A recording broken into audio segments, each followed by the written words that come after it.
الحمد لله رب العالمين والصلاة والسلام على سيد المرسلين وعلى آله وأصحابه أجمعين. أما بعد فأعوذ بالله من الشيطان الرجيم. بسم الله الرحمن الرحيم. إن الله مع الصابرين. صدق الله مولانا العظيم وبلغنا رسوله النبي محمد الكريم ونحن على ذلك لمن الشاهدين والشاكرين والحمد لله رب العالمين.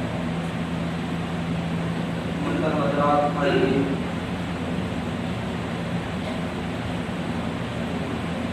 سنی سے پہلے اپنے آبائے نامدار مدینے کے تاجدار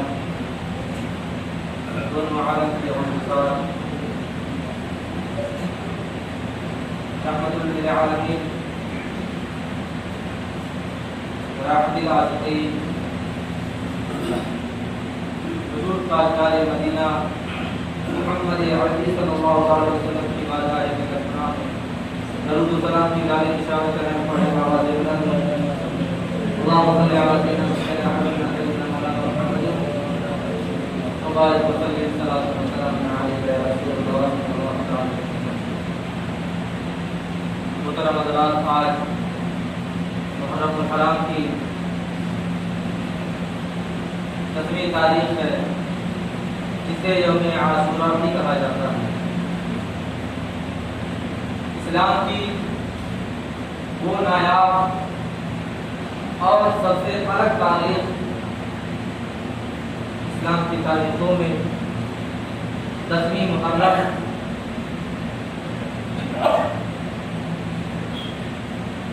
سے لوگ سید الشہداء حضرت امام حسین رضی اللہ تعالیٰ عنہ کی تاریخ کے نام سے جانتے ہیں. اسی تاریخ میں نماز رسول سید الشہداء حضرت امام حسین رضی اللہ تعالیٰ عنہ اور ان کے 72 ساتھی اور خاندان اہل بیت کے اکثر و بیشتر افراد سرزمین کربلا میں تمام لوگوں نے دین اسلام کی خاطر دین اسلام کی نشو و نما کے لیے اسلام کے لیے اپنے گردنوں کو اللہ کی راہ میں کروا دی.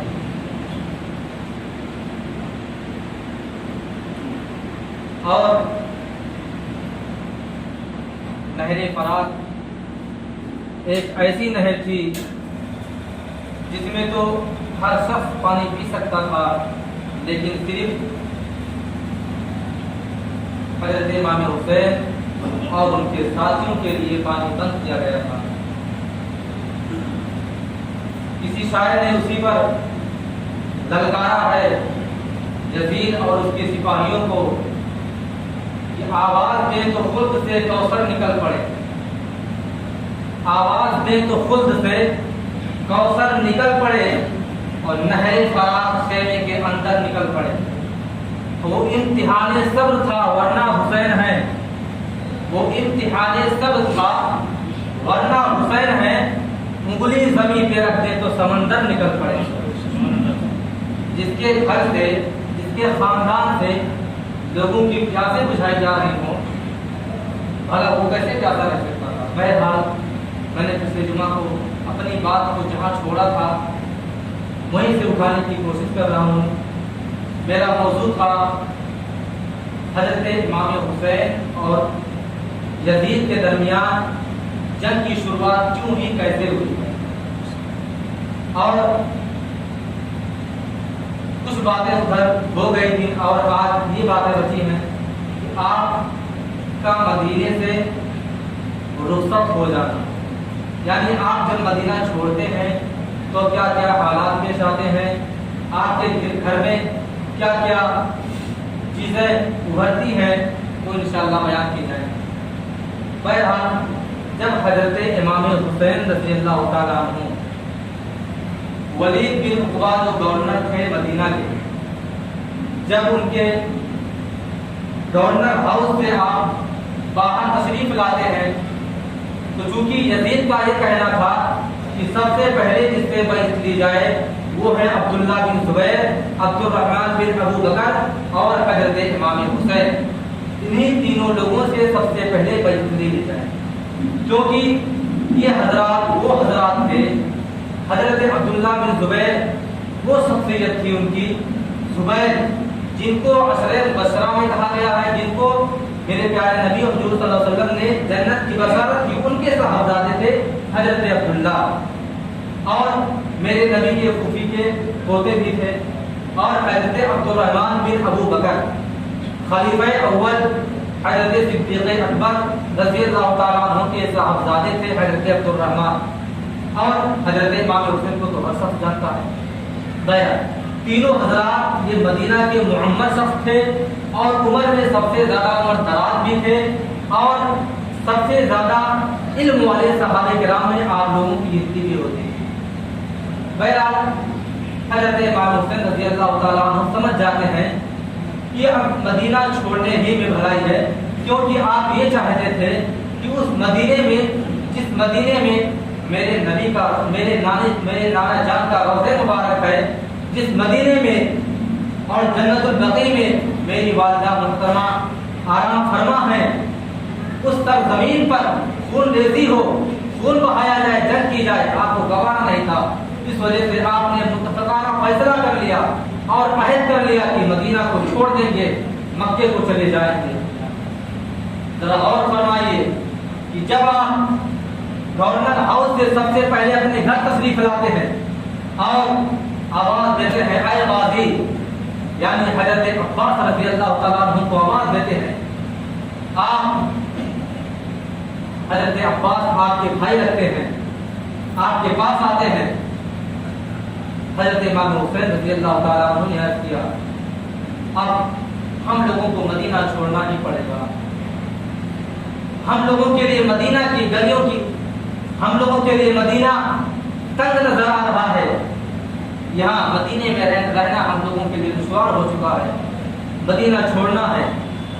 حضرت امام حسین رضی اللہ تعالیٰ عنہ نے عرض کیا اے میرے بھائی عباس، آپ ایک لسٹ بنائیے اور ہمارے گھر والوں میں سے، تمام اہل بیت کرام میں سے کون لوگ ہم لوگوں کے ساتھ جائیں گے، ان کی ایک لسٹ بنائی جائے۔ محترم سامعین، حضرت عباس رضی اللہ تعالیٰ عنہ نے لسٹ تیار کی، لسٹ تیار ہو جاتی ہے، اور حضرت امام حسین نے کہا اس لسٹ میں حضرت قاسم کا نام بھی ڈال دیا جائے۔ حضرت قاسم حضرت امام حسن رضی اللہ تعالیٰ عنہ کے صاحبزادے ہیں۔ پھر کہا جاتا ہے علی اکبر کا بھی نام ڈال دیا جائے، علی اصغر کا نام ڈال دیا جائے۔ حضرت علی اکبر امام حسین رضی اللہ تعالیٰ عنہ کے سب سے بڑے صاحبزادے تھے۔ حضرت علی اصغر جو ابھی 3 ماہ کی عمر میں شیر خواری کا زمانہ ہے تھا، ان کو بھی کہا گیا کہ ان کو بھی ساتھ دے دی جائے، یعنی کہ حضرت امام حسن رضی اللہ تعالیٰ عنہ کی جو زوجین محترمہ یعنی بیوائیں تھیں، اور چند گھر کی کچھ لڑکیاں تھیں، اور ایک فاطمہ زہرا تھی۔ فاطمہ زہرا جنہیں لوگ صغرا کے نام سے جانتے ہیں، ان کا دوسرا نام فاطمہ زہرا بھی تھا۔ اب فاطمہ زہرا آپ کا نام کیوں ہے اس کی تفصیل بھی میں بیان کروں گا انشاءاللہ۔ بہرحال جب لسٹ تیار ہو جاتی ہے اور امام حسین رضی اللہ تعالیٰ عنہ حضرت عباس کو طلب کرتے ہیں اور کہتے ہیں لسٹ میں سب کا نام ہے، یعنی کہ حضرت زینب کے 2 صاحبزادے عون اور محمد بھی تھے، یعنی تمام خاندان اہل بیت کو ساتھ لے لیا جاتا ہے، صرف چند بچیاں اور 1-2 عورتوں کو چھوڑ کر کے باقی تمام افراد تیار ہو جاتے ہیں۔ لیکن کلیجہ منہ کو آتا ہے جب اس واقعے کو بیان کیا جاتا ہے، اس لسٹ میں ایک بچی کا نام نہیں تھا، خاندان اہل بیت کا یہ ایک صاحبزادی کا نام نہیں تھا،